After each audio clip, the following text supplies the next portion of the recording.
Hi, my dear students. Today I will discuss about the topic of phase rule. Phase rule. ఇది physical కెమిస్ట్రీలో electrochemistry 2లో ఒక part అనేది అయిపోయింది. రెండో పార్ట్ ఏంటంటే ఈ ఫేజ్ రూల్. ఓకేనా, ఎలక్ట్రోకెమిస్ట్రీ 1, 2 అని మనకి ఆల్రెడీ 2 యూనిట్స్లో చెప్పేసాం. ఈ ఎలక్ట్రోకెమిస్ట్రీ 2లోనే ఒక పార్ట్ ఉంది, అది ఫేజ్ రూల్. ఓకేనా, దీంట్లో ఫేజ్ రూల్ అన్న ఫేజ్ అంటే ఏంటి?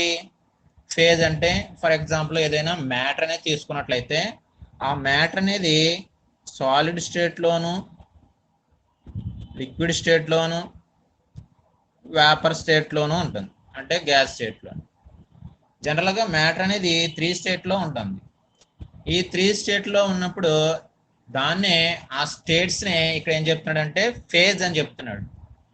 అంటే solid phase, liquid phase, vapour phase, ఆ విధంగా ఫేజ్ రూపంలో చెప్తున్నాడు.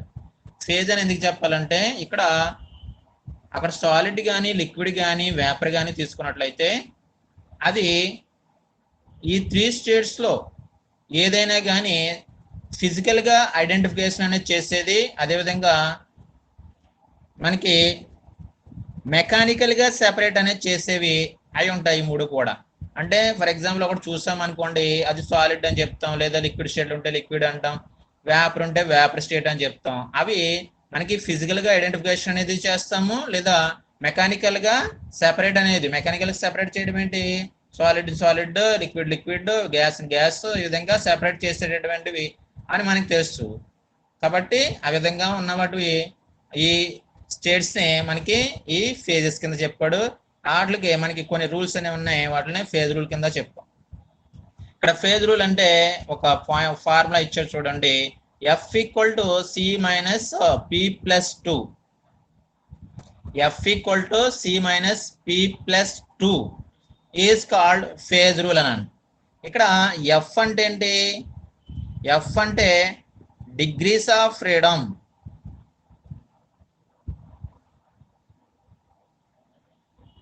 Degrees of freedom.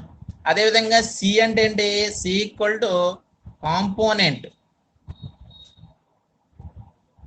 కాంపోనెంట్. అదేవిధంగా పి అంటే ఫేజ్.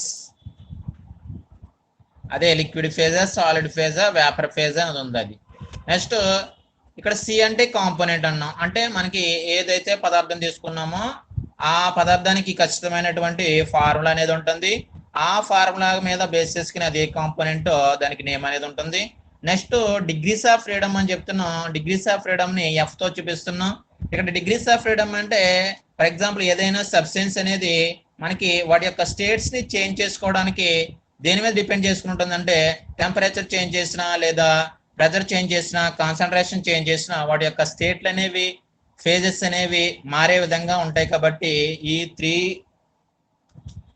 సాలిడ్, లిక్విడ్, వేపర్ ఈ ఫేజెస్ లోకి మారే అవకాశం ఉంది. కాబట్టి ఆ డిగ్రీస్ ఆఫ్ ఫ్రీడమ్ అంటే ఆ టెంపరేచరు, ప్రెజరు, నెక్స్ట్ కాన్సన్ట్రేషన్, ఆ ఫ్యాక్టర్స్ మీద డిపెండ్ చేసుకుని వాటి యొక్క డిగ్రీస్ ఆఫ్ ఫ్రీడమ్ F అనేది చెప్తాం. ఓకేనా, ఇక్కడ ఫస్ట్ ఫేజ్ అని చూడండి. ఫేజ్ దేని ఇండికేట్ చేస్తాం? Pతో చూపిస్తాం. ఇక్కడ ఆల్రెడీ చెప్పాను. ఫేజ్ అంటే ఏంటి? In a system physically identified and mechanically separable part is called phase. అంటే ఒక సిస్టమ్ అనేది తీసుకున్నట్లయితే, ఒక పదార్థం అనేది తీసుకున్నట్లయితే ఆ పదార్థము ఎన్ని రూపాల్లో అయినా, ఎన్ని స్టేట్స్లో అయినా మనకి ఎగ్జిట్ అవ్వచ్చు. కాకపోతే అది ఫిజికల్గా మనం ఐడెంటిఫికేషన్ అనేది చేయాలి, చూస్తే. అదేవిధంగా మెకానికల్గా సెపరేట్ చేయాలి. సెపరేట్ చేయడం అంటే దాన్ని వేరే విధంగా సెపరేట్ చేయడం అనేది తెలుస్తుంది. అటువంటి దాన్ని ఏమంటారంటే ఫేజ్ అని చెప్తాం. ఫర్ ఎగ్జాంపుల్ మీకు బాగా తెలిసినటువంటి ఎగ్జాంపుల్ చూసుకున్నట్లయితే వాటర్ తీసుకోండి. వాటర్ అనేది ఏ స్టేట్స్లో ఉంటుంది? ఐస్ అంటే సాలిడ్ స్టేట్ అని చెప్తాం. అదేవిధంగా వాటర్ లిక్విడ్ స్టేట్లో ఉంటుంది. అదేవిధంగా వేపర్ ఆవిరి రూపంలో కూడా ఉంటుంది. ఓకేనా. వాటర్ అనేది ఈ 3 స్టేట్స్ లో ఎగ్జిబిట్ అవుతుంది. ఈ 3 స్టేట్స్ కూడా మనకి ఒకదానికొకటి ఈక్విలిబ్రియం స్టేట్ లో ఉంటాయి. ఈక్విలిబ్రియం అంటే ఐస్ అనేది లిక్విడ్ కింద కన్వర్ట్ అవుతుంది, తర్వాత లిక్విడ్ అనేది వేపర్ కింద కన్వర్ట్ అవుతుంది, మళ్ళీ వేపర్ కూల్ చేస్తే లిక్విడ్ కింద కన్వర్ట్ అవుతుంది, లిక్విడ్ ఇంకా కూల్ చేస్తే ఐస్ కింద కన్వర్ట్ అవుతుంది. అంటే ఈ 3 కూడా ఒకదానికొకటి మనకి ఈక్విలిబ్రియం స్టేట్స్ లో ఎగ్జిబిట్ అయ్యేటటువంటి కాంపౌండ్. కాబట్టి ఇక్కడ ఈ వాటర్ కి సంబంధించి ఫేజెస్ ఎన్ని అని చెప్తామంటే, అంటే వాటి యొక్క స్టేట్స్ అనేవి ఏంటంటే, ఐస్ అంటే సాలిడ్ స్టేట్ లో ఉంటుంది, లిక్విడ్ నెక్స్ట్ వేపర్, ఈ 3 స్టేట్ లో ఉంటుంది. కాబట్టి వాటర్ కి 3 ఫేజెస్ అనేవి ఉన్నాయని చెప్తాం. ఫేజెస్ వాటర్ లో 3 ఫేజెస్ ఉన్నాయి. ఓకేనా. కాబట్టి 3 ఫేజెస్ మనకి వాటర్ అనేది ఒక ఎగ్జాంపుల్ గా తీసుకుని చెప్తాం. అదేవిధంగా 2 ఫేజెస్ ఉండొచ్చు, 1 ఫేజెస్ ఉండొచ్చు, ఏదైనా ఉండొచ్చు, దాంట్లో తీసుకున్నటువంటి ఆ మ్యాటర్ని బట్టి ఉంటుంది. ఇక్కడ ఈ 3 కూడా చూసుకున్నట్లయితే వాటర్ కి సంబంధించి ఐస్, లిక్విడ్, వేపర్ ఈ 3 కూడా ఒకదానికొకటి ఈక్విలిబ్రియం స్టేట్స్ లో ఉన్నాయి. వీటి మీద మనకి టెంపరేచర్ ఎఫెక్ట్ కానీ లేదా మెయిన్ గా టెంపరేచర్ ఎఫెక్ట్ వల్లనే ఐస్ లిక్విడ్ కింద, లిక్విడ్ వేపర్ కింద, వేపర్ మళ్ళీ లిక్విడ్ కింద, లిక్విడ్ ఐస్ కింద కన్వర్ట్ అయ్యింది. అంటే ఇక్కడ టెంపరేచర్ ఎఫెక్ట్ అనేది ఉంది. ఓకేనా. టెంపరేచర్ ఎఫెక్ట్ అనేది ఉంది. ఇక్కడ ఈ 3 స్టేట్స్ లో కూడా ఈక్విలిబ్రియం స్టేట్స్ లో మనకి ఒక చోట ఎగ్జిబిట్ అవుతాయి. కాబట్టి వాటర్ కి ఈ 3 ఫేజెస్ అనేవి ఉన్నాయి అని మనకి చెప్తాం. అదేవిధంగా నెక్స్ట్ ఏంటి, కాంపోనెంట్ అన్నాం. Component C. కాంపోనెంట్ దేంతో ఇండికేట్ చేస్తామంటే సి. ఇక్కడ సి అంటే ఏంటి, కాంపోనెంట్.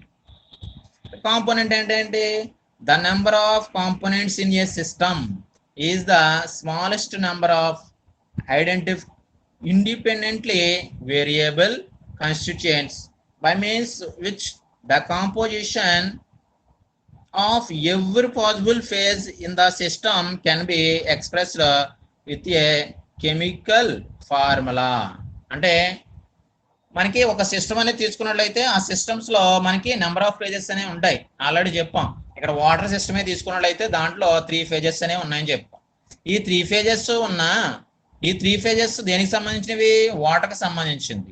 ఈ వాటర్ అనేది ఏంటి, వాటర్ యొక్క ఫార్ములా ఏం చెప్తాం, జనరల్ గా H2 అని చెప్తాం. అంటే ఈ H2 అనేది దేని ఇండికేట్ చేస్తుంది అంటే కాంపోనెంట్ యొక్క నేమ్ ని ఇండికేట్ చేస్తుంది. ఓకేనా. కాబట్టి ఇక్కడ ఆ ఫేజెస్ అనేవి ఎన్ని ఎగ్జిబిట్ అయినా ఆ ఫేజ్ ఎగ్జిబిట్ అవ్వడానికి ఏదైతే మనకి కాంపోనెంట్స్ కింద చూపిస్తున్నామో అదే ఏదైతే ఎగ్జిబిట్ అవుతుందో దాన్నే కాంపోనెంట్ కింద చెప్తాం. ఇది ఫేజెస్ అనేవి నెంబర్ ఆఫ్ ఫేజెస్ రావచ్చు, కాకపోతే ఆ ఫేజెస్ లో మనకి కాంపోనెంట్స్ అనేవి ఇక్కడ వాటర్ కి సంబంధించి అయితే ఒకే ఒక కాంపోనెంట్ అనేది ఉంది. అదేవిధంగా 2 కాంపోనెంట్ సిస్టమ్ అనేది చెప్పొచ్చు. For example lead, silver system తీసుకున్నట్లయితే ఇది 2 కాంపోనెంట్ సిస్టమ్. ఇది దీంట్లో 2 కాంపోనెంట్స్ అనేవి ఉన్నాయి. అదేవిధంగా జింక్, అల్యూమినియం సిస్టమ్ తీసుకోవచ్చు. ఇది కూడా 2 కాంపోనెంట్ సిస్టమ్ అని చెప్పొచ్చు. అంటే ఏంటి, ఈ సిస్టమ్ అనేది ఏంటంటే కాంపోనెంట్స్, నెంబర్ ఆఫ్ కాంపోనెంట్స్ ఎన్నైతే ఉన్నాయో ఆ కాంపోనెంట్స్ యొక్క మొత్తం కలిపి దాన్ని సిస్టమ్ అని చెప్తాం. ఆ సిస్టమ్స్ లో ఉన్నటువంటి కాంపోనెంట్స్ ని, ఆ పదార్థాలను ఏమంటారంటే కాంపోనెంట్ సి కింద చెప్తాం. ఓకేనా. వాటికి ఖచ్చితంగా ఆ కాంపోనెంట్స్ కి ఒక ఫార్ములాస్ అనేవి ఉన్నాయి, వాటిని కెమికల్ ఫార్ములాతో ఇండికేట్ చేస్తాం. ఇది కాంపోనెంట్ సి. అదేవిధంగా నెక్స్ట్ చూసుకున్నట్లయితే నెక్స్ట్ ఏంటి, డిగ్రీస్ ఆఫ్ ఫ్రీడమ్ అని అన్న. Degrees of freedom, degrees of freedom దేంతో ఇండికేట్ చేస్తున్నా, ఎఫ్ తో ఇండికేట్ చేస్తున్నాం. Degrees of freedom. ఓకేనా. నెక్స్ట్ ఇక్కడ డిగ్రీస్ ఆఫ్ ఫ్రీడమ్ అంటే ఏంటి, ఆల్రెడీ చూడండి. The number of degrees of freedom of A system is the number of factors, namely temperature, pressure, concentration of the components which may be changed without altering the number of phases present in the equilibrium. అంటే ఇక్కడ ఒక component యొక్క లేదా ఒక system యొక్క degrees of freedom ని మనకి చెప్పాలంటే ఆ డిగ్రీస్ ఆఫ్ ఫ్రీడమ్ అనేది దేని మీద డిపెండ్ అయి ఉంటుందంటే టెంపరేచర్, ప్రెజర్, కాన్సంట్రేషన్ అనే 3 ఫ్యాక్టర్స్ మీద డిపెండ్ అయ్యి ఉంటుంది. అంటే డిగ్రీస్ ఆఫ్ ఫ్రీడమ్ అంటే ఏంటి? జనరల్గా ఏదైనా సబ్స్టెన్స్ నెంబర్ ఆఫ్ యూనిట్స్ కింద, నెంబర్ ఆఫ్ ఫ్రాగ్మెంట్స్ మీద విడిపోవడం అనేది జరుగుతుంది. ఆ విడిపోవడానికి మెయిన్ కారణం ఏంటంటే టెంపరేచర్ కానీ, ప్రెజర్ కానీ, కాన్సన్ట్రేషన్ కానీ మనకి ఇక్కడ ఒక ఫ్యాక్టర్స్ కింద ఉపయోగపడతాయి. ఈ ఫ్యాక్టర్స్ ని డిగ్రీస్ ఆఫ్ ఫ్రీడమ్ F తో చూపిస్తున్నాము. కాకపోతే వీటి యొక్క టెంపరేచర్ కానీ, ప్రెజర్ కానీ, కాన్సన్ట్రేషన్ కానీ వీటి యొక్క చేంజెస్ అనేవి కాంపోనెంట్స్ లో జరిగినట్లయితే ఇక్కడ ఆ ఈక్విలిబ్రియం అనేది చూసుకున్నట్లయితే, ఫర్ ఎగ్జాంపుల్ వాటర్ తీసుకున్నట్లయితే ఐస్, లిక్విడ్, వేపర్, ఈ మూడు చూసుకున్నట్లయితే ఈ మూడు కూడా వాటర్కి సంబంధించినటువంటి మనకి ఫేజెస్, మూడు ఫేజెస్. ఈ మూడు ఫేజెస్ లో కూడా చూసుకున్నట్లయితే ఈ మూడు ఒకదానికి ఒకటి ఈక్విలిబ్రియం స్టేట్ లో ఉంటాయి. వీటి మీద టెంపరేచర్ కానీ, ప్రెజర్ కానీ, లేకపోతే కాన్సన్ట్రేషన్ కానీ అప్లై చేసినప్పుడు వీటి యొక్క ఈక్విలిబ్రియంలో ఏ విధంగా చేంజ్ అనేది రాకుండా వాటి యొక్క టెంపరేచర్ మీద బేస్ చేసుకుని ఏమవుతుందంటే వాటి యొక్క ఫేజెస్ అనేవి చేంజ్ అవుతూ వస్తాయి. ఇక్కడ లిక్విడ్ టెంపరేచర్ తగ్గిస్తే ఐస్ కింద, లిక్విడ్ టెంపరేచర్ పెంచితే వేపర్ కింద మారుతుంది. కాకపోతే వీటి మీద మూడాట్ల మధ్య ఈక్విలిబ్రియం అనేది మనకి ఎగ్జిబిట్ అవుతూ ఉంటుంది. ఈక్విలిబ్రియంలో ఏ విధమైనటువంటి చేంజ్ రాదు. ఓకేనా? ఇది డిగ్రీస్ ఆఫ్ ఫ్రీడమ్. ఓకేనా? ఇక్కడ ఫేజు, కాంపోనెంట్, ఇక్కడ చూడండి phase, component, degrees of freedom, degrees of freedom ఈ మూడు కూడా మనకి ఎక్స్ప్లెయిన్ చేసి, నెక్స్ట్ ఏంటంటే ఇక్కడ ఈ ఫేజ్ రూల్లో ఒక ఎగ్జాంపుల్ అనేది తీసుకుని మనకి ఎక్స్ప్లెయిన్ చేస్తాం. ఫస్ట్ ఏంటంటే దీంట్లో ఈ మూడు ఫేజెస్ మీద అంటే సాలిడ్, లిక్విడ్, వేపర్ సంబంధించి వాటర్కి సంబంధించి ఒక ఫేజ్ రూల్ని, ఫేజ్ డయాగ్రామ్ని యూజ్ చేసేస్తాం. దీన్నే phase equilibrium of one component system అంటే వన్ కాంపోనెంట్ సిస్టమ్కి ఫేజ్ డయాగ్రామ్ అనేది రాయండి అని అంటే ఏం రాయాలంటే వాటర్కి సంబంధించినటువంటి సిస్టమ్ అనేది రాయాలి. దాంట్లో ఒకే ఒక కాంపోనెంట్ అనేది ఉంది కాబట్టి వన్ కాంపోనెంట్ సిస్టమ్కి ఎగ్జాంపుల్ కింద వాటర్ని చెప్పొచ్చు. ఇదిగో చూడండి ఇక్కడ are phase diagram of water అని. ఓకేనా? వాటర్ యొక్క ఫేజ్ డయాగ్రామ్ గురించి మనం ఎక్స్ప్లెయిన్ చేస్తాం. దీంట్లో చూడండి in water system we had 3 phases.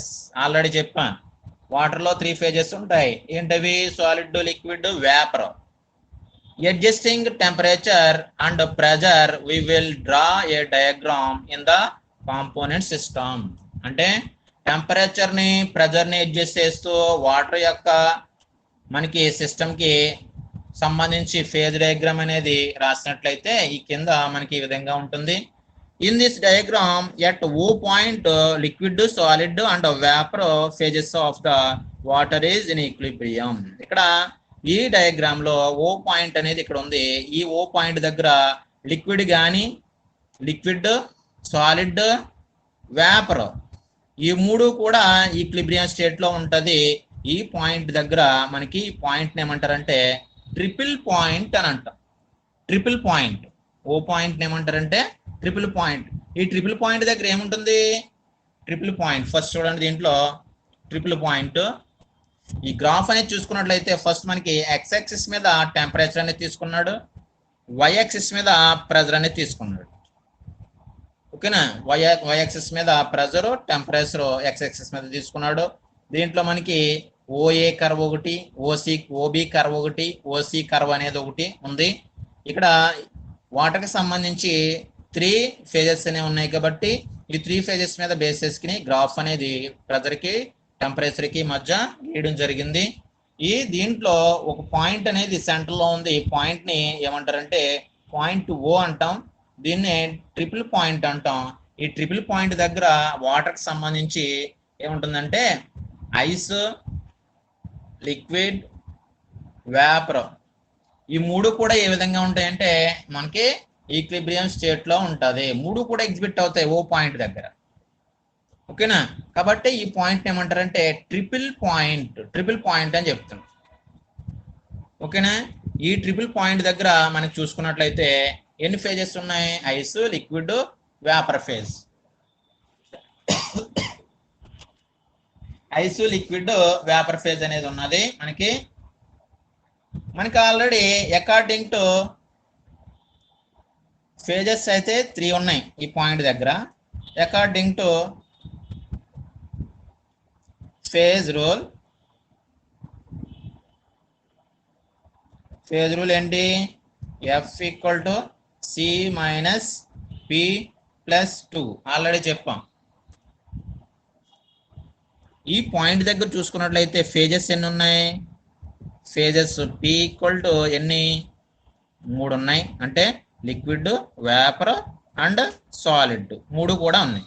Component ఎన్ని ఉన్నాయి? ఇక్కడ ఏ విధంగా ఎగ్జిబిట్ అయినా కానీ అదంతా కూడా వాటరే, అంటే 1 కాంపోనెంట్. ఇక్కడ పి వాల్యూ, సి వాల్యూ అనేది దీంట్లో మనకి అప్లై చేసినట్లయితే సి అంటే 1, పి అంటే 3 ప్లస్ 2 ఈక్వల్ టు మనకి ఏమవుతుందంటే 0. అంటే ఎఫ్ ఈక్వల్ టు 0 వచ్చింది. అంటే ఎఫ్ అంటే డిగ్రీస్ ఆఫ్ ఫ్రీడమ్ అనేది 0 వచ్చింది. ఎక్కడ? అట్ ఓ పాయింట్ దగ్గర. ఓకేనా? ఓ పాయింట్ దగ్గర వాటర్ యొక్క డిగ్రీస్ ఆఫ్ ఫ్రీడమ్ అనేది ఎంత అంటే 0. అంటే దీని మీనింగ్ ఏంటి? ఇక్కడ టెంపరేచర్ ఎఫెక్ట్ కానీ లేదా ప్రెజర్ యొక్క ఎఫెక్ట్ కానీ ఎంత ఉన్నా కానీ అది జనరల్ గా దానికి ఉన్నటువంటి నార్మల్ గా ఎగ్జిబిట్ చేసేటటువంటి టెంపరేచర్, ప్రెజర్. ఓ పాయింట్ దగ్గర చూసుకున్నట్లయితే టెంపరేచర్ అనేది చూసుకున్నట్లయితే 0.0098 డిగ్రీ సెంటీగ్రేడ్ ఇది ఫిక్స్. అదేవిధంగా ఇక్కడ ప్రెజర్ చూసుకున్నట్లయితే 4.5 అట్మాస్ఫియర్ ప్రెజర్ ఇది ఫిక్స్ అట్ ఓ పాయింట్ దగ్గర. ఓకేనా? ఇక్కడ ఈ పాయింట్ నే ట్రిపుల్ పాయింట్ కింద మనం ఎగ్జిబిట్ చేస్తున్నాం. ఈ పాయింట్ దగ్గర చూసుకున్నట్లయితే టెంపరేచర్ కానీ ప్రెజర్, అంటే టెంపరేచర్ కానీ ప్రెజర్ కానీ ఏ విధంగా ఉంటుందంటే ఫిక్స్ గా ఉంటుంది. అంటే ఈ వాల్యూస్, ఈ వాల్యూ కూడా ఫిక్స్ ఆ ట్రిపుల్ పాయింట్ దగ్గర. అవి చేంజ్ అనేది ఏ విధంగానూ కూడా జరగదు. ఓకేనా? నెక్స్ట్ ఏంటంటే దీంట్లో మనకి ఓ ట్రిపుల్ పాయింట్ తర్వాత ఓఏ కర్వ్ అనేది ఒకటి, ఓబి కర్వ్ అనేది ఒకటి, ఓసి కర్వ్ అనేది ఒకటి ఉంది. మూడు కర్వ్స్ ఉన్నాయి. ఇక్కడ ఫస్ట్ ఓఏ కర్వ్ చూడండి. ఓఏ కర్వ్ దగ్గర ఏమైందంటే లిక్విడ్ అనేది, అంటే ఈ పాయింట్ దగ్గర లిక్విడ్, సాలిడ్, వేపర్ 3 ఉంటాయని చెప్పాం. ఈ పాయింట్ దగ్గర, ఓ పాయింట్ దగ్గర లిక్విడ్ అనేది ఏ విధంగా మారుతుందంటే liquid is converted into vapour లో కన్వర్ట్ అవుతుంది. అంటే ఇక్కడ దీన్నే ఏ కర్వ్ అని అంటామంటే వేపర్ కర్వ్ అని అనొచ్చు. Vapour curve, O A curve ని వేపర్ కర్వ్ అని అనొచ్చు. ఇక్కడ లిక్విడ్ అనేది ఏ విధంగా మారుతుందంటే వేపర్ లోకి మారుతుంది. ఎలా మారుతుంది? లిక్విడ్ కి కొంత టెంపరేచర్ అనేది ఇస్తే ఆ టెంపరేచర్ అనేది ఇంక్రీజ్ అవ్వడం వల్ల అది వేపర్ ఫేజ్ లోకి మనకి మారుతూ వస్తుంది. అంటే ఈ కర్వ్ గుండా ఎన్ని ఫేజెస్ ఉన్నాయి? లిక్విడ్ ఒకటి, వేపర్ ఒకటి, అంటే 2 ఫేజెస్ ఉన్నాయి. కాబట్టి పి వాల్యూ అనేది ఎంత? 2. ఓకేనా? ఫేజెస్ 2 కాబట్టి పి వాల్యూ 2 అవుతుంది. అదేవిధంగా లిక్విడ్, వేపర్ మొత్తం కాంపోనెంట్ చూసుకున్నట్లయితే ఆ కాంపోనెంట్ ఒకే ఒక కాంపోనెంట్ కి సంబంధించింది. అదేంటి? వాటర్ కి సంబంధించింది. కాబట్టి అకార్డింగ్ టు ఫేజ్ రూల్ ప్రకారంగా చూసుకున్నట్లయితే ఇక్కడ ఏ పాయింట్ ఏమంటారు? పాయింట్ ఏని ఏమంటారు? పాయింట్ ఏ దగ్గర 374 డిగ్రీ సెంటీగ్రేడ్ టెంపరేచర్ అనేది ఉంటుంది. ఈ పాయింట్ ఏని ఏమంటారంటే వేపర్ ఫేజ్ ఆఫ్ వాటర్ అని చెప్తాం. Vapour phase of water. ఇక్కడ వరకు వచ్చేటప్పటికి ఏమవుతుందంటే అది ఈ లిక్విడ్ కాస్త వేపర్ లోకి మారుతుంది. మొత్తం ఈ కర్వ్ గుండా 2 ఫేజెస్ ఉన్నాయి, ఒక కాంపోనెంట్ ఉంది. కాబట్టి ఇక్కడ లిక్విడ్ వేపర్ లోకి మారింది కాబట్టి ఇది వేపర్ ఫేజ్. ఓకేనా? నెక్స్ట్ ఏంటంటే ఇక్కడ ఫేజ్ రూల్ ప్రకారంగా 2 ఫేజెస్, ఒక కాంపోనెంట్ అనేది ఉంది. ఒకసారి ఇక్కడ చూద్దాం. ఓఏ కర్వ్ గుండా, ఓఏ కర్వ్ ఏమన్నా వేపర్ కర్వ్. వేపర్ కర్వ్ లో మనకి అకార్డింగ్ టు ఫేజ్ రూల్ ప్రకారంగా,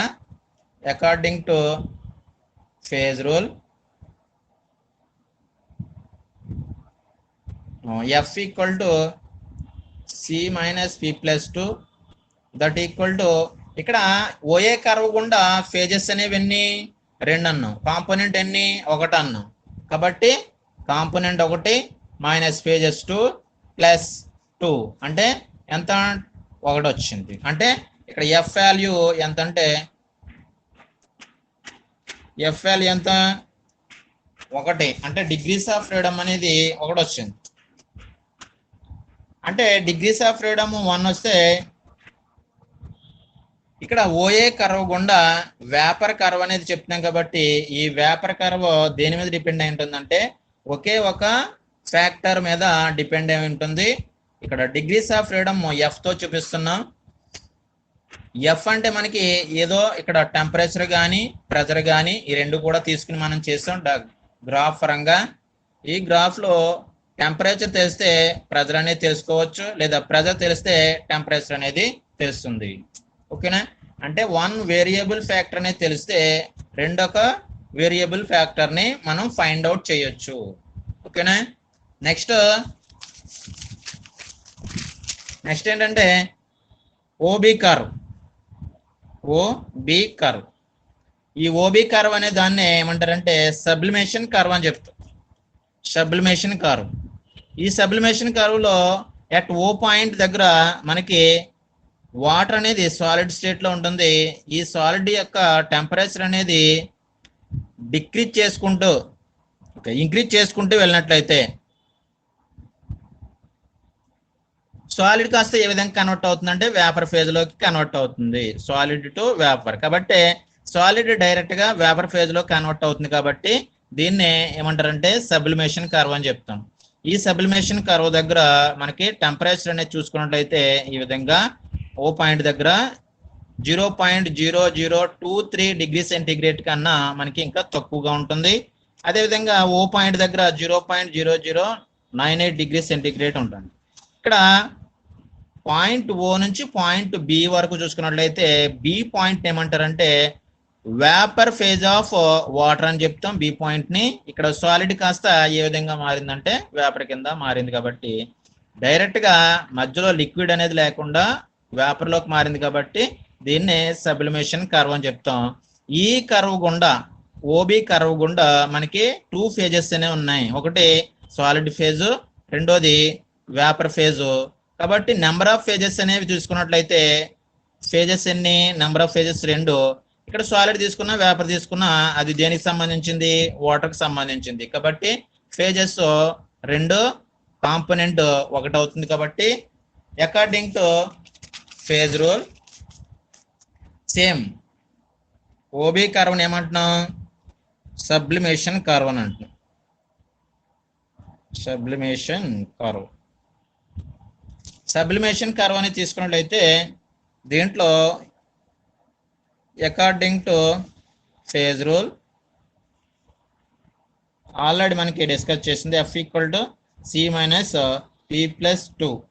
ఇక్కడ ఫేజెస్ అనేవి 2 వచ్చినాయి, కాంపోనెంట్ అనేది 1 కాంపోనెంట్ సిస్టమ్.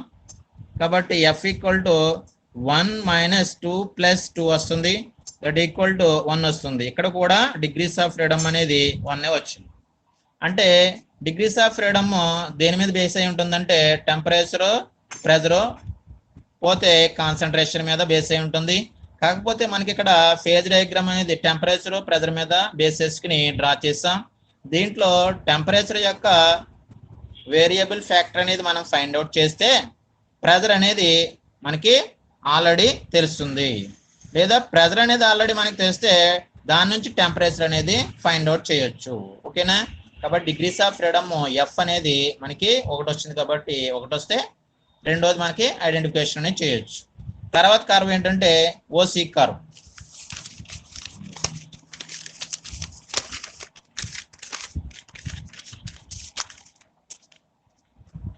ఓసీ కర్వ్ చూడండి. OC curve. ఓసీ కర్వ్ని మనకి ఏమంటారంటే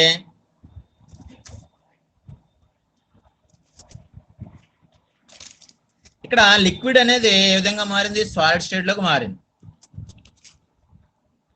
లిక్విడ్ సాలిడ్ స్టేట్ లోకి మారాలి అంటే దాని యొక్క టెంపరేచర్ అనేది డిక్రీజ్ చేయాలి. అంటే టెంపరేచర్ డిక్రీజ్ చేస్తే లిక్విడ్ కాస్త సాలిడ్ స్టేట్ లోకి మారుతుంది. కాబట్టి దీన్ని సాలిడ్ లోకి మారింది కాబట్టి ఇక్కడ ఫ్రీజ్ అయింది కాబట్టి దీన్ని ఫ్రీజింగ్ కర్వ్ అని చెప్తాం. ఫ్రీజింగ్ కర్వ్, అంటే liquid is converted into solid.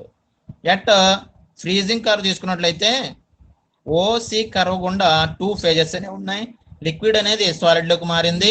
ఇక్కడ కాంపోనెంట్ చూసుకున్నట్లయితే ఏ కాంపోనెంట్, ఇక్కడ సాలిడ్ తీసుకున్నా లిక్విడ్ తీసుకున్నా అది వాటర్ యొక్క ఒక్కొక్క కాంపోనెంట్ కాబట్టి 1 కాంపోనెంట్ సిస్టమ్. అదేవిధంగా మనకి ఫేజెస్ అనేది తీసుకున్నట్లయితే లిక్విడ్ సాలిడ్ ఫేజ్, అంటే ఫేజ్ 2 ఫేజెస్, కాంపోనెంట్ ఒకే ఒక కాంపోనెంట్. అంటే ఇక్కడ ఓసి కర్వ్ని, అంటే ఓసి కర్వ్ అనేది తీసుకున్నట్లయితే మనకి ఈ విధంగా మనకి ఇదంతా కూడా ఓసి కర్వ్ కింద తీసుకున్నాం. ఆ ఫేజెస్ లిక్విడ్ అనేది సాలిడ్ కింద కన్వర్ట్ అయ్యేటటువంటి ఫేజెస్ మాట. అదేవిధంగా ప్రతిదానికి కూడా ఇదే విధంగా ఇక్కడ గీసినటువంటిది మొత్తం ఇదంతా కూడా ఫేజెస్, ఇదంతా కూడా మనకి ఈ ఫేజెస్, ఈ 3 ఫేజెస్ మాట. 3 డైమెన్షనల్ డయాగ్రామ్ ఇది. కాకపోతే మనకి పేపర్ మీద డ్రా చేసినప్పుడు ఈ విధంగానే వస్తుంది. కాబట్టి ఇక్కడ ఓసి కర్వ్ తీసుకున్నట్లయితే ఇక్కడ కూడా 2 ఫేజెస్ ఉన్నాయి, ఒకే ఒక కాంపోనెంట్ ఉంది. లిక్విడ్ కాస్త సాలిడ్ కింద మారింది, దాన్ని ఫ్రీజింగ్ అయింది కాబట్టి ఫ్రీజింగ్ కర్వ్ అని చెప్పాం. ఇక్కడ ఫ్రీజ్ అవ్వాలంటే టెంపరేచర్ అనేది డిక్రీజ్ చేయాలి, కాబట్టి టెంపరేచర్ డిక్రీజ్ చేసి సాలిడ్ కింద కన్వర్ట్ అవుతుంది. ఓకేనా. ఇక్కడ అకార్డింగ్ టు ఫేజ్ రూల్ ప్రకారంగా చూసుకున్నట్లయితే మనకు ఆల్రెడీ తెలుసు phase rule F = C - P+2.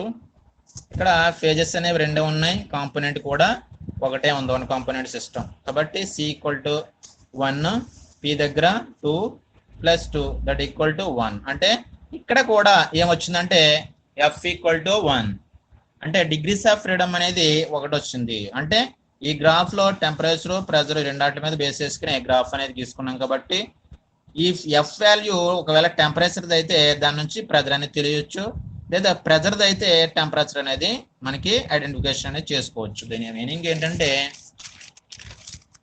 For example ఈ పాయింట్ దగ్గర డిగ్రీస్ ఆఫ్ ఫ్రీడమ్ అనేది చూసుకున్నట్లయితే ఓసి కర్వ్ గుండా వాల్యూ అనేది టెంపరేచర్ సంబంధించినటువంటి వాల్యూ అనేది వస్తే దీన్ని యూజ్ చేసుకుని ఈ పాయింట్ దగ్గర నుంచి ఈ విధంగా చూపిస్తే దాని యొక్క ప్రెజర్ అనేది తెస్తుంది. అదేవిధంగా ఇక్కడ ఈ ప్రెజర్ అనేది కూడా మనకి ఈ విధంగా తెస్తుంది. ఓకేనా. దీన్నే మనకి ఒక ఫ్యాక్టర్ డిగ్రీస్ ఆఫ్ ఫ్రీడమ్ 1 అనేది తెలిస్తే రెండొక ఫ్యాక్టర్ అనేది మనకి ఫైండ్ అవుట్ చేయొచ్చు. ఇక్కడ అకార్డింగ్ టు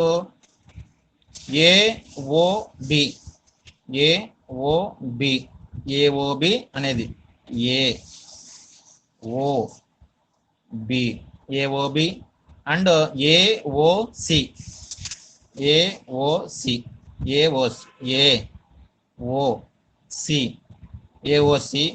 అండ్ COB.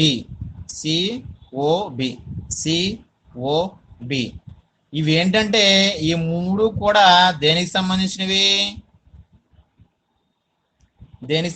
అంటే వేపర్కి, లిక్విడ్కి, సాలిడ్కి.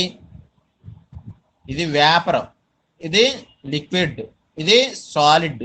వాటికి సంబంధించినటువంటి ఫేజెస్ ని మనకి ఐడెంటిఫికేషన్ అనేది చేస్తుంది. ఇక్కడ నుంచి ఇక్కడ వరకు ఇదంతా కూడా ఏంటి, ఇక్కడ చూడండి వేపర్ అనేది వచ్చింది, ఇక్కడ కూడా వేపర్ అనేది వచ్చింది, బి దగ్గర వేపర్ అనేది వచ్చింది. కాబట్టి ఈ కర్వ్ అంతా కూడా ఇదంతా కూడా ఏంటంటే వేపర్ కి సంబంధించింది.